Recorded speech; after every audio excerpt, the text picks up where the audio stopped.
Thank you, Madam Deputy Speaker. I move the motion relating to migration policy in the terms in which it appears on the notice paper. Australia has been a nation shaped by migration since the post-World War II era, with immigration driving population growth, workforce expansion, cultural diversity and long-term economic resilience. Around 30% of Australia's population is overseas born, one of the highest shares in the developed world, and clear evidence that migration is a defining structural feature of the country's economy and society. In fact, migration, for those who get confused, is the movement of people between countries, inclusive of people here temporarily on a visa.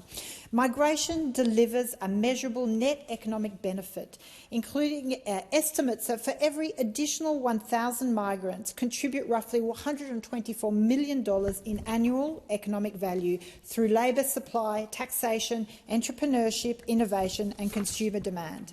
Immigration is the movement of persons into a new country with the intent to reside there permanently or choose to stay after migrating here on temporary visas. One of the best parts of being a member of Parliament is in fact attending citizenship ceremonies, where we get to welcome people to becoming Australian citizens who have often been here for long periods of time, they've paid taxes, they've volunteered in our communities, and they are now taking that extra step of responsibility by becoming citizens and adding their voice and their vote to what we become as a nation.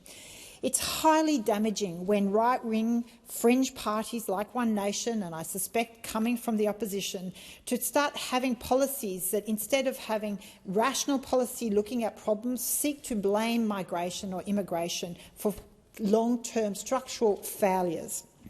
The latest census data shows Warringah has a substantial migrant presence. 37.4% of Warringah residents were born overseas and 56.6% have at least one parent born overseas.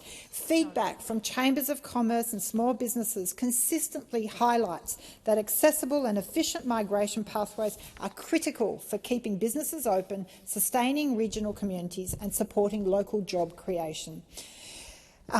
Australia's reliance on migration is most visible in the skilled visa program, which is designed to fill genuine shortages in healthcare, aged care, construction, engineering, IT, education and agriculture, where domestic workforce pipelines cannot meet the demand in the short to medium term. Skilled migrants overwhelmingly complement Australian workers rather than replacing them, enabling businesses to expand, maintain their services and generate additional employment across local economies.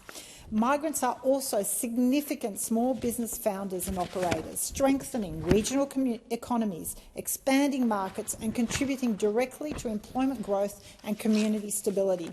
The net overseas migration was 306,000 in 2024-25, down from the high after COVID.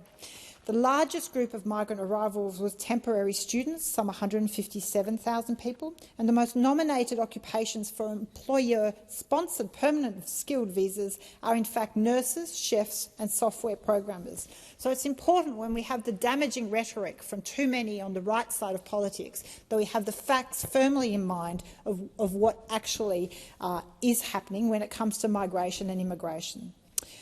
The complex challenges such as housing affordability, infrastructure pressure and urban congestion stem primarily from planning and policy decisions over the long term and should not be blamed on migration or immigration.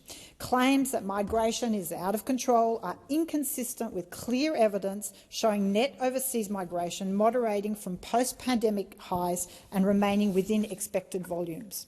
Periods of economic uncertainty often see a rise of anti-migrant rhetoric. It's populist, it's easy, but it is false. Social research shows such narratives can distort public understanding of our immigration system and weaken our social cohesion. It's particularly dangerous when far-right political actors falsely blame migrants for government policy failures and planning shortcomings. And it stigmatises communities and risks repeating exclusionary chapters of Australia's past. A strong democracy requires respectful, evidence-based debates on migration policy, including program size, skills mix, infrastructure readiness, without rhetoric that undermines the dignity and contribution of migrant Australians.